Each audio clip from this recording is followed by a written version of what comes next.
When I was a parish priest, within the first few minutes of my arrival as a priest, I realized how incredibly important it was to understand the nature of addiction.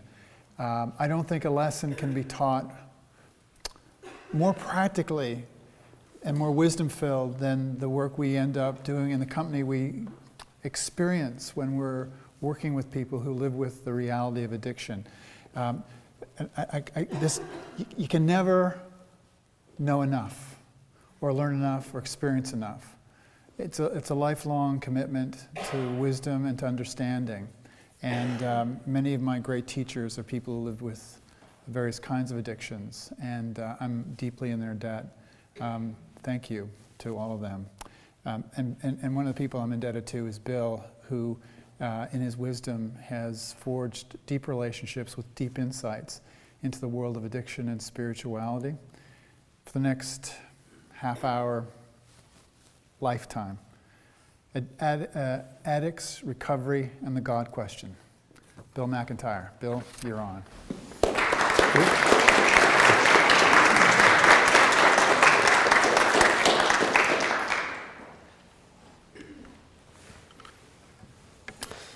Addicts, Recovery, and the God Question. In preparation for this study, as I began, the question that I wanted to ask was, to addicts, how do you experience your God in recovery?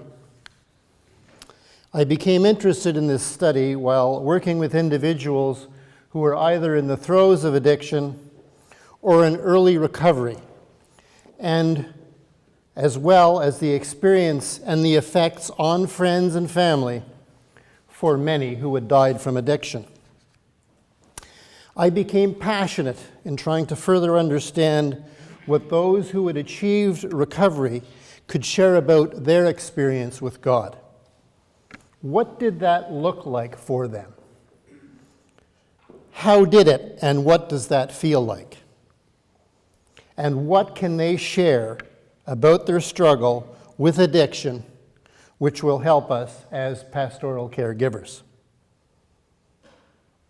I have approached this study as a participant, as an observer, and as a facilitator, and not necessarily as an expert on addiction. What this study is not, it is not an analysis of the addicted. It is not a Bible study, even though we are in such a setting. It's not going to be a study that says, look here, look here, look here, and here we'll insert the remedy here. But there will be a little relevance to Scripture. It is not about conversion opportunities. What this study is about is it is a focus through the eyes of a person with an addiction who is in recovery, and what that experience of God looks like and feels like for them. It's about learning about some disconnections and about connections that they have made. It is about sacred places and sacred things. It is about spiritual awakenings and occurrences. Perhaps it is a different experience that some of those which we hold. Maybe a different experience than that which some of us discover in the religious sense. This is a phenomenological study which was conducted through interviews on a one-to-one basis. And what the volunteers shared in this study is one another helping themselves in recovery.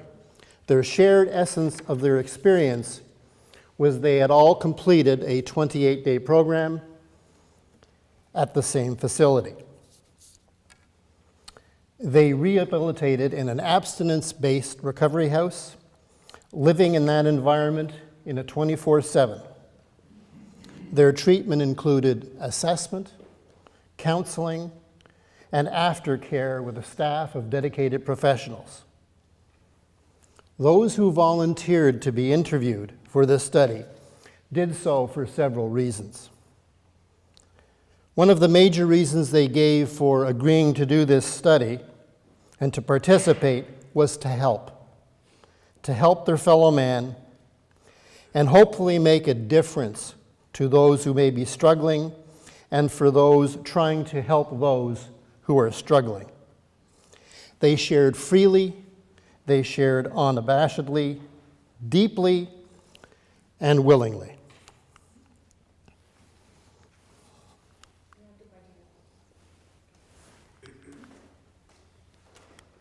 Sorry, folks.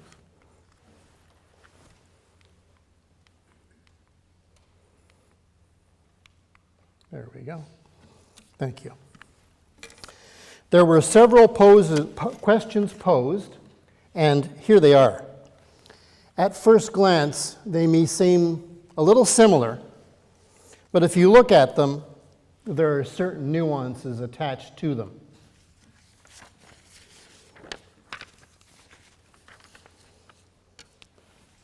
For persons who are in addiction and who are in recovery, sometimes we run into a certain phraseology.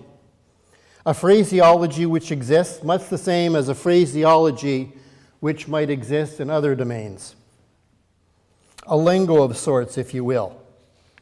And some of the examples of this would be hearing people referring to the steps, not a physical stairway.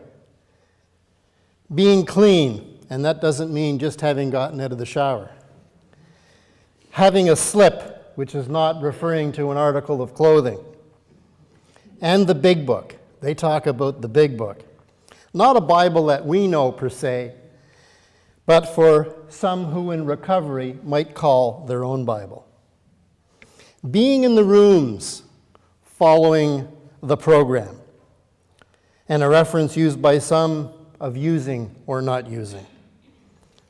And there are many more, many, many more. Some of you may have noticed on the previous slide that there was an asterisk beside God. Okay. There's a reason for that. For some who are in active addiction and even in recovery, the notion of God or even the mention of God in recovery is a contentious issue for some of them. To meet the participants where they were at, this question was posed to them. What terminology would you like to use when referring to God? And they all had a word or words which described them. Several were quite comfortable with the word God. Another individual preferred using higher power. Another spoke of the divine. One individual opened up with, "That from which I came," and quickly followed with the word creator. And he said, "I really love the word creator."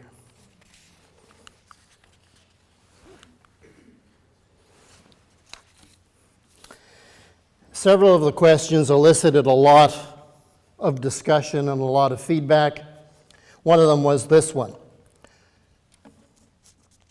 The respondents came at this question in different ways, and each of them shared a view with me. And some of them started back as far as they could remember. Some had been involved in church life, others had not. Some had changed religious traditions. One individual did so many times.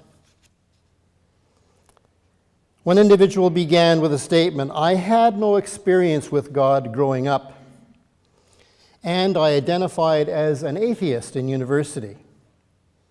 Yet, I wonder about the stars and the planets and how that all exists, and if there is a connection." "God," said another, he said, "God, I find that quite huge. I also find that in nature." This particular individual has a hobby farm and he cared for some chickens. "I also find God," he said, "in one person helping another." In another, she shared, "In the beginning, I experienced my higher power through people, through the rooms. The rooms," she said, "really helped me." One other pondered and said, I don't see God as a person. It's more of a power, a bright light, a loving, a kind, a forgiving spirit. And one exclaimed, not hearing about God at home, I started to go to church with my friends.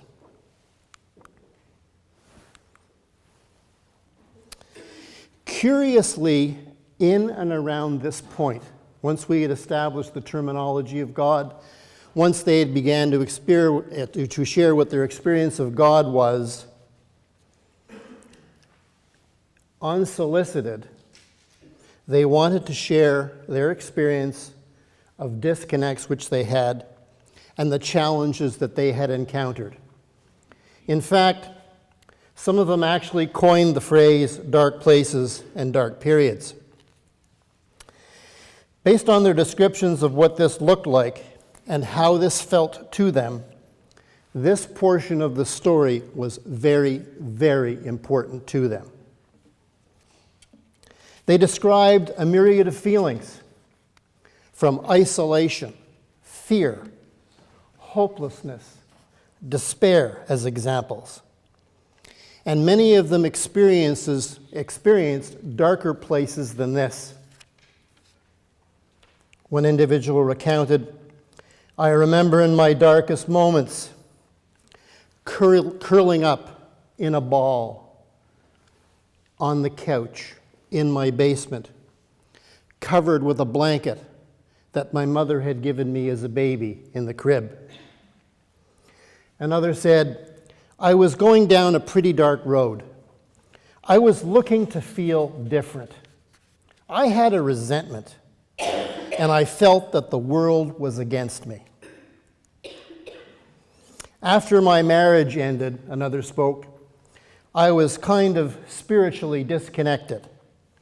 I went for that old standby and blamed God. Some of life's lessons I felt that God was dealing out were too harsh for me.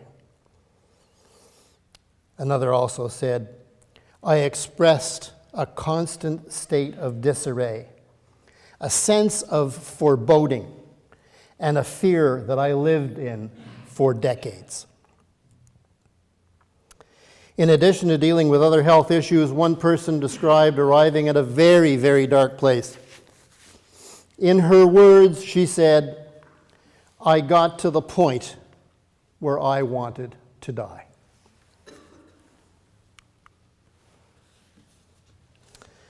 At times, a question that is posed is, did God find me, or did I find God? One person put it this way. He said, there are little things that are too coincidental for me, and I think that that's God working in my life. Another person said, you know, I used to think that people who believed in God were dumb. But through the steps, through that process, I discovered God again. Remember the person that I talked about previously who identified as an atheist in university? Okay. In response to this question, he stated, essentially, I seeked God out because I was told that it was the only way I was not going to die from addiction. Another voice, now my concept of God has absolutely nothing to do with organized religion God. It has to do with my personal concept, a sort of force working in my life. And another shared, I feel intimately connected to God. I am lost without walking hand in hand with my Creator, especially in those times when I feel deeply challenged. And I sometimes let go of His hand, but I know that the hand of God never lets go of me.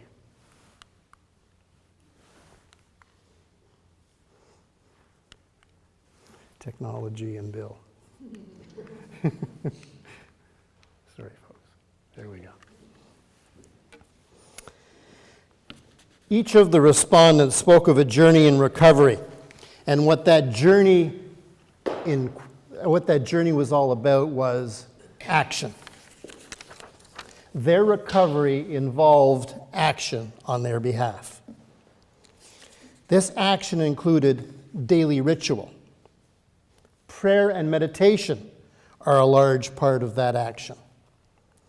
Working the program and working with others was vitally important to them. One said, on a daily basis, I experience my God through prayer, praying for strength and for grace for other people. One of the female respondents said, when I was in prison, by luck or coincidence, my assigned cellmate was in charge of chairing the Narcotics Anonymous meetings. Looking back, I think I needed some spiritual conditioning at the time. Another remarked after reading a book published by Hazelton called Coming Out of Spiritual Isolation, he said, I began to put prayer into the center of what he referred to as his thought web. Another person stated, I reaffirm my connection every morning in my morning prayer and in my meditation afterwards. She offered another perspective. If I stray away from the person I am asking God help me to be, God helps guide me back. She later went on to elaborate how in meditation, that when she meditated, she felt that she was developing roots and that she had a connectedness to both plants and animals and things around her. Another form of action was cited as making amends. This person said, making amends was a key factor for me.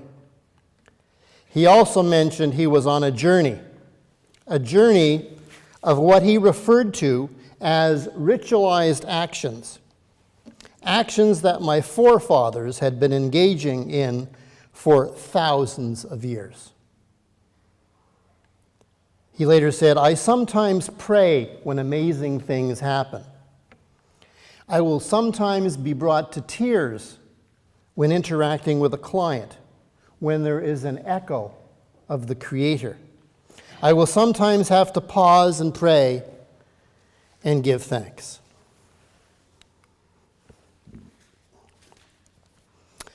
The theology that initially came into view at the onset of this study for me was the theology of the cross.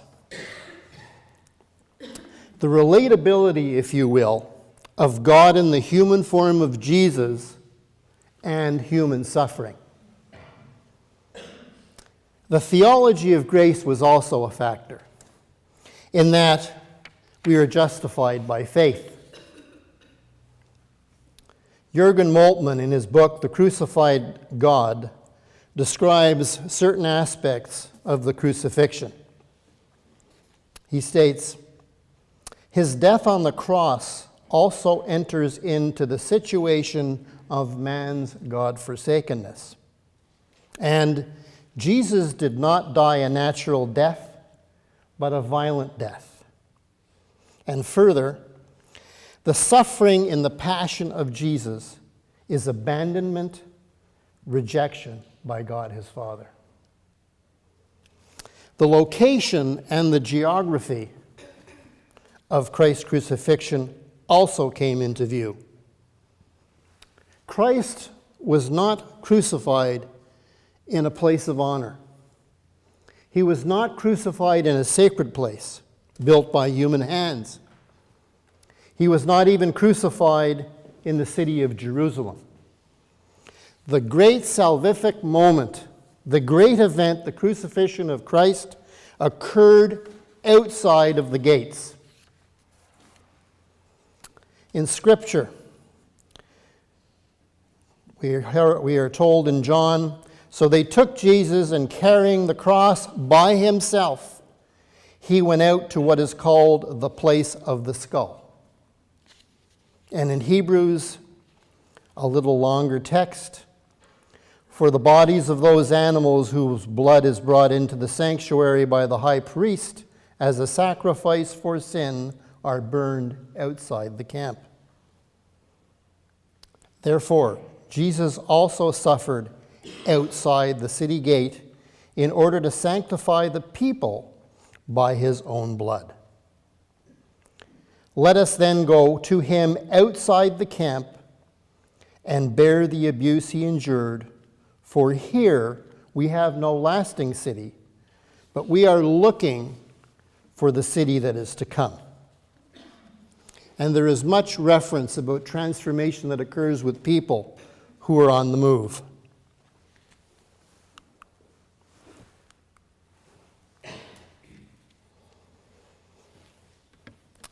Is what we are hearing a bit of a dilemma for us, or possibly a solution? And by that I mean, as clergy, our roles are to carry the message, to carry the good news, to evangelize.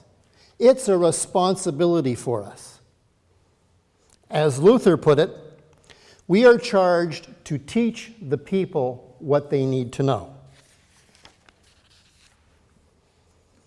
Over the past several decades, numbers in the church pews have been declining. Many are working in churches that are strapped financially, or know others in such circumstances. Many churches have amalgamated congregations, and others have closed their doors completely. Welcoming new parishioners would be a wonderful thing. Yet there are many outside the perceived gates, outside of these man-made structures, who are experiencing God, and for the most part are not prospects for us. Our own teachings tell us that God is everywhere, even outside the gates. For many of these persons with an addiction who are in recovery, stewardship is being practiced by them each and every day in the form of one person helping another person. And if we are truly sincere when we talk about care for the stranger, we may ask ourselves, can we respect their own autonomy?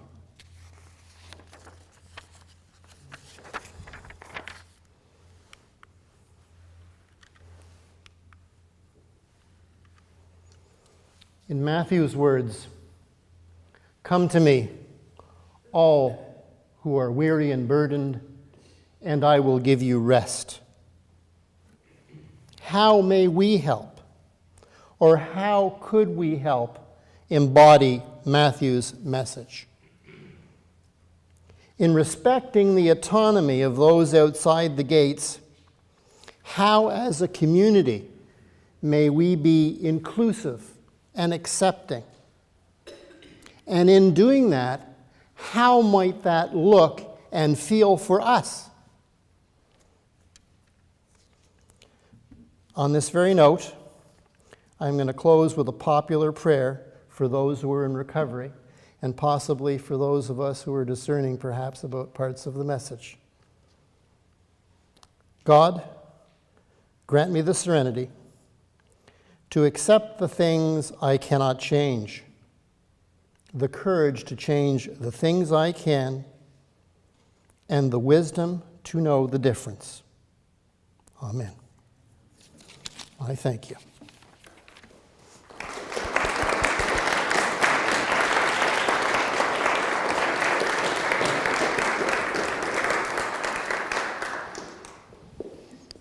Questions, comments, thoughts?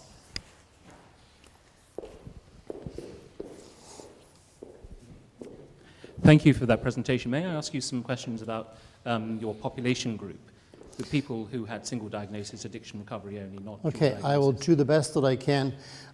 They were at a local recovery house here in Nova Scotia. There is a medical assessment. They are, for all intents and purposes, what they call clean. In other words, they're not coming in full throes of addiction. And they are followed and they are tracked. I don't know if I'm being specific about that question. Some of them are multi-addicted. Some of them are singly addicted. I think that I was trying to distinguish between people who have possibly a dual diagnosis and then evidence of psychosis within their presentation, or single. A good question. I didn't quite get there. No, it was more focused on what can they tell us about in their vision, how they experience God, but I didn't get behind that, no. Thank you. Okay.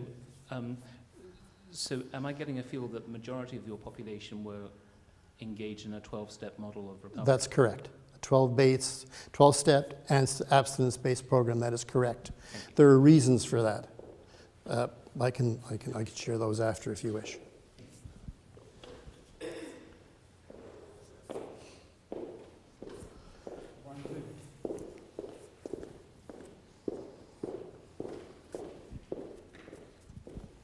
Bill, thank you for your presentation. Sure. I was wondering, when those who are in recovery were speaking about their experiences of God, or God as they know God, did any of them talk about how that may have strengthened them in a way that they could engage better with family members, either during the time of their recovery or what they were anticipating would be their relationship with family members once they moved out of the group home or the recovery place? Okay.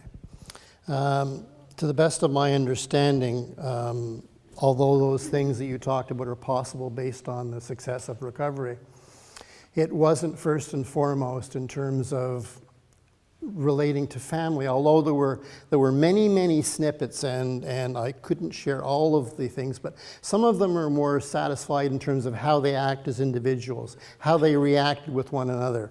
There was one individual that worked in the maintenance field, and he said, you know, when I'm thinking of taking shortcuts, God's talking to me and telling me to do the right thing. So it seems, and I'm not doing justice perhaps to some of the vivid descriptions of people, how they talked about how they had re-engaged, how their life was more fulfilled, and how in every walking breath some of them were living with God. That's not quite perhaps what you were saying in terms of how they reintegrate into the family? No, but it's still along that Okay. path. Thank you. All right. Thank you.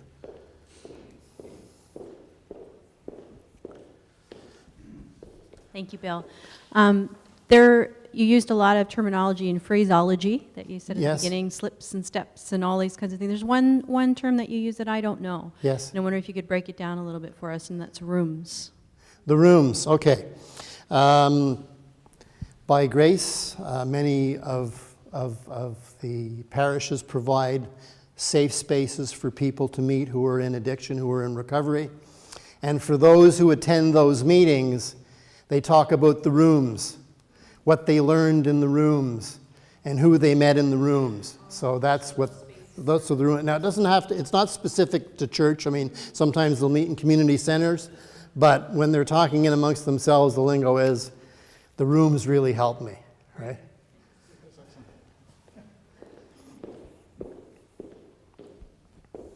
Thank you, Bill. You expressed your intense interest in the dark places and dark periods that some of the people you interviewed described. And I think of Easter Saturday, between Good Friday and Easter Sunday, when an awful lot happens in those dark spaces and places. I'm wondering if any of the human connection or relational sort of interaction that happens between people suffering from an addiction or rehabilitating and their helpers or mentors, I wonder if that enables them to actually experience those dark places and spaces that previously they may have avoided.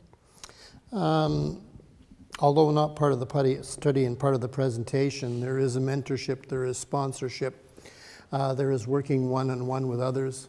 If they experience very, very dark places that seem to be beyond the norm, then I can't speak for what other sponsors do, but they're normally referred to professionals.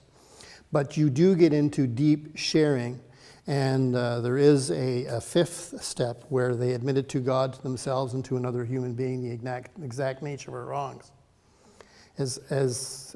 But based on what the study did reveal in terms of them going through dark places, that identification within the journey seems to need to exist for all of them. Okay.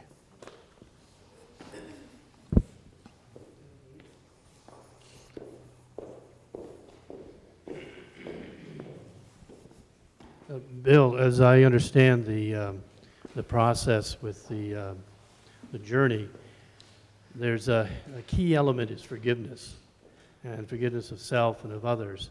Did you get into any kind of discussions with them about the connection with the forgiveness of God in that process?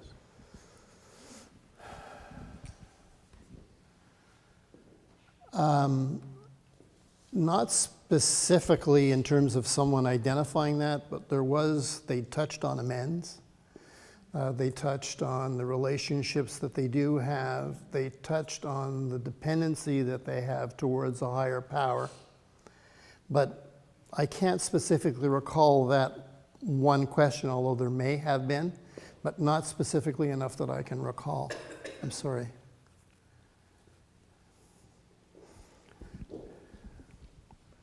Hi, Bill. Thanks for your presentation. Hi. Thank you. I just wondered if you gained any insight through this study with respect to whether an addict is born without an intuitive connection to a higher power, or if they lose it somewhere in their life and then reacquire it. Many of the respondents seem to have an understanding or an exposure to God. Some of them may have described it as a bookshelf God. Others may have described it as a God of their understanding when they grew up. And I don't know that anybody made a conscious decision to reject God, but it was through the paths or through things that were happening in their life, like that young lady that said, I knew that I was going down that dark road. And people, if I can interpret it, I believe that the persons with addiction were describing instances where they were blocked, and that took different forms from them. One who ended up in jail, who ended up an angry woman, and another woman who was prepared to take her life, not knowing what else to do. And how dark can that be, right?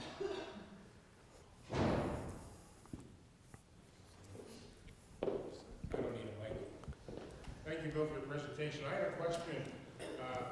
Any comments about a spiritual awakening or anything like a St. Paul transformation?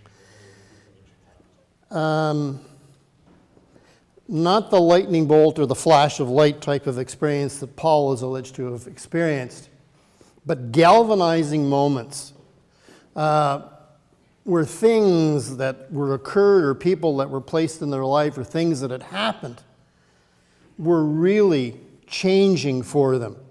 And they did, some people did call it not an intuitiveness, but they talked about spiritual awakenings, yes. But that conversation normally began to take place, or echoes of that conversation began to take place once they were in the action phase. In other words, they just didn't stop drinking or using one day and said, okay.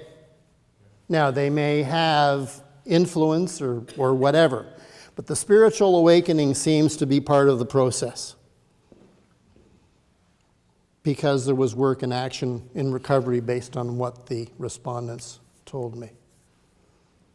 Okay. Hi, Bill. Hi.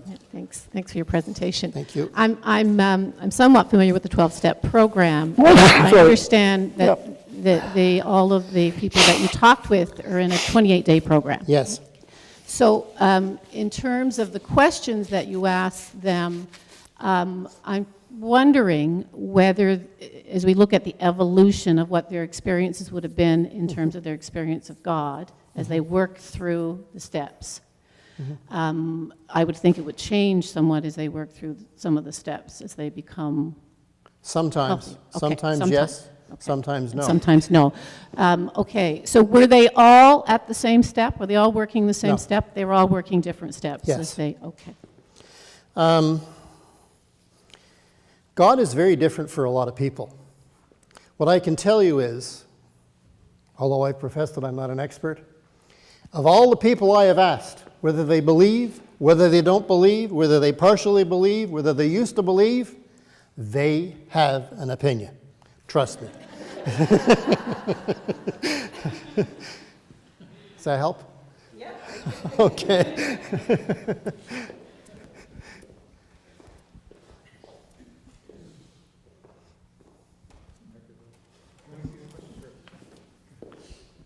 Hi, Bill. Hi. The previous question kind of got at the heart of where I was going in terms of the theological background of your participants. I don't think you selected specifically for people who had a connection to church. No. And I sense from your answer to that question that you must have seen opportunities where you were chomping at the bit to provide some pastoral care and get some different experiences of God that might be helpful to them. So you see lots of opportunity in that for... Yes, absolutely. Unequivocally. I'll answer that question in sort of two ways. One of the reasons that I was a little hesitant about doing the study, not because of necessarily what I would hear, maybe how it would be received, and the message that they may be telling us may not be the message that some of us want to hear.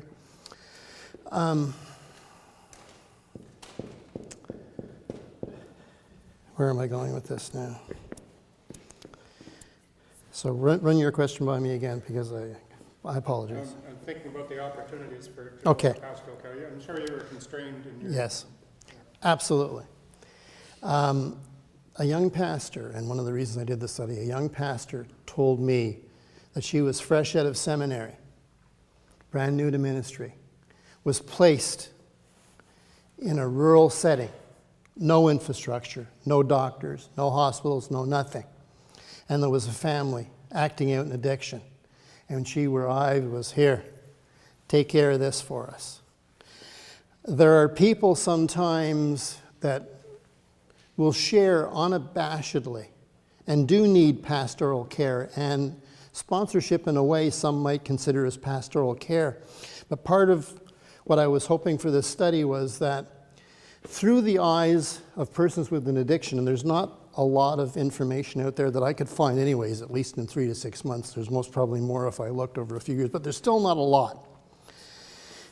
That basically, hopefully what they told us, that as pastors we could at least have some relatability, that some of these people did pray and some of them did have meditation, and never once did anybody say, your God's full of hooey, I left because of this, I did that. That was never an issue. They were focused on what their experience of God was, unabashedly. Does that help? Okay.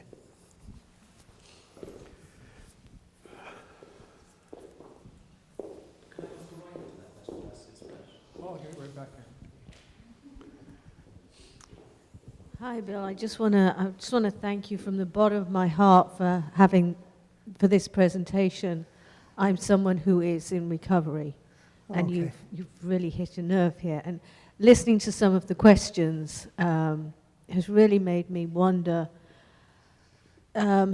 We have a very, very sacred vow of, I'm going to say chastity, but that's not the right word, of anonymity. Yes. Where we keep ourselves anonymous. Yes. For very good reasons, although I sometimes question that. Do you feel that might get in the way of us entering into a dialogue with people so that they understand that we are not the stereotypical people that we used to be viewed as? That we are people in the community that you see every day. We are people who who have gone through dark places. But just how can we get that dialogue going so that we can reach out to the next person who's suffering to bring them the help that they need? True.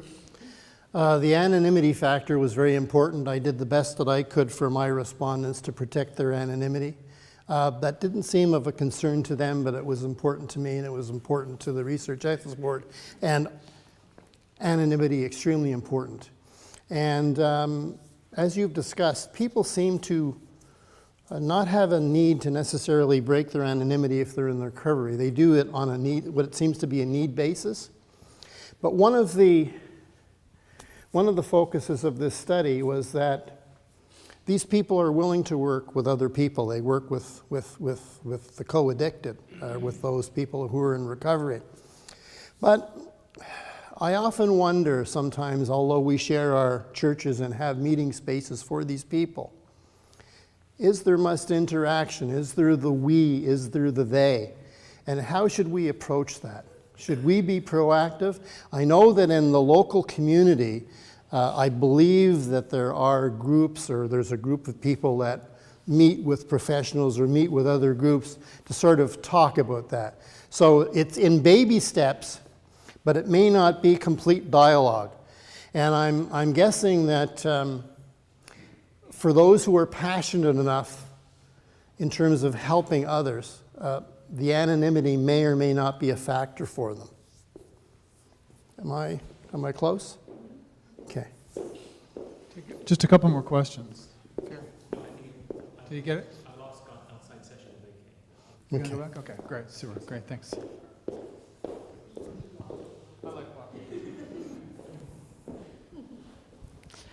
Thank you, Bill. My question comes from a friend of mine who is an addictions counselor, who tells me that with more and more people turning away from church and turning away from God, that they are struggling now with some AA groups because people just, that's not where they're at.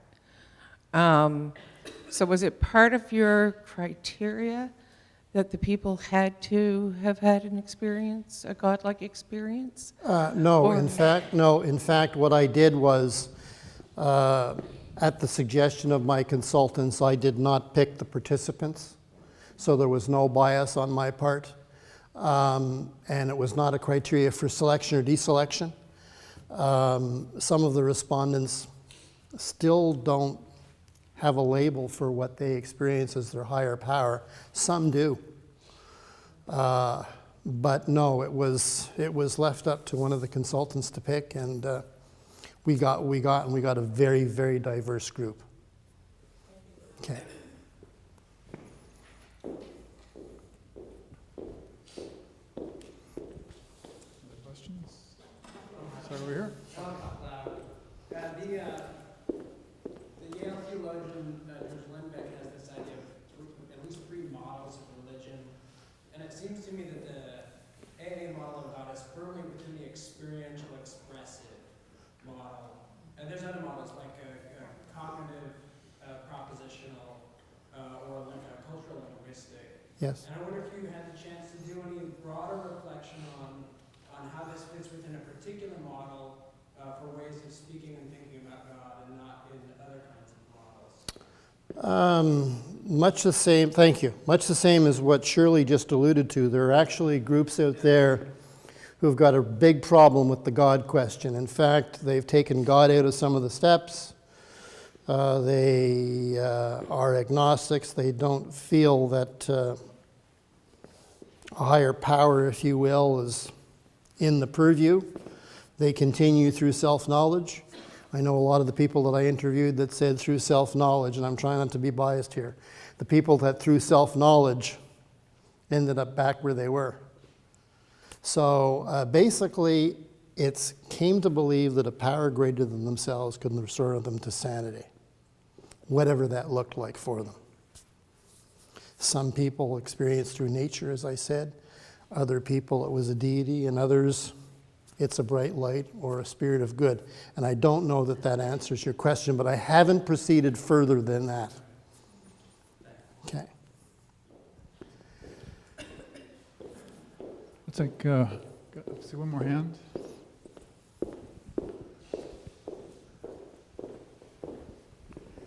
I'm always interested in hope.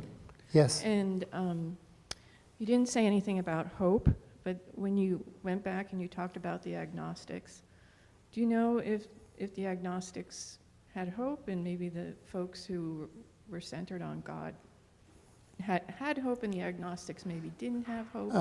It didn't come up per se, and I don't have the answer to that question, but part of recovery is experience, strength, and hope. Those are some of the benefits that are cited in the program, but no difference, nor did I look at the difference between agnostics and non-agnostics in terms of hope.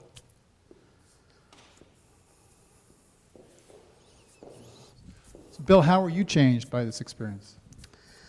I was blown away. I sort of felt that people viewed God as sometimes a necessary evil. Some of them were so spiritual. It was amazing. Like almost, if I didn't know them, I'd say, oh man, that's a potential super congregant. Like they were so well connected, right? I didn't want to be too pastoral. Yes, and it gave me hope that something's working.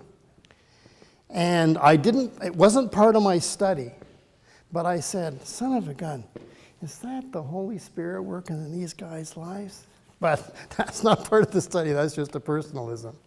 Yes, it made me hungrier to help, in spite of how difficult that can be sometimes based on some of the things that we see. We should bring this to a close. I'm sure we could go on reflectively asking questions and more questions over the next lifetime. So I want to say two things about the presentation that I was struck by. The first is, Bill certainly captured that, but being his educator, working with him as a facilitator of the course, every week he'd come in more excited than he was the week before. He's nodding. Bill would be the first guy. What'd you guys do this week? Bill's hands up first, right? So, you guys wouldn't believe what I heard this week. And then enthusiasm, I think, poured out to everyone else in the class. And we all kind of said, if only we can keep up to Bill. But Bill was working at keeping up with the people he interviewed. So they undergird this presentation. And you certainly captured that passion, that energy. And I really loved your question about addiction and about bringing things into public realm. I mean, really, that's what we've been talking about all day. Bringing prayer into the public square for conversation about how it changes, about tattooing and touching our bodies and changing our bodies, and a way that pain becomes a way of finding new release and new life. With addiction, the capacity, and again, remember thematically, you got to go into that pain, and in that pain, something comes into view that's exquisite and extraordinary, and maybe goes beyond word and definition. And Bill, you captured that beyond word and definition. Thanks so much. Thank you, John.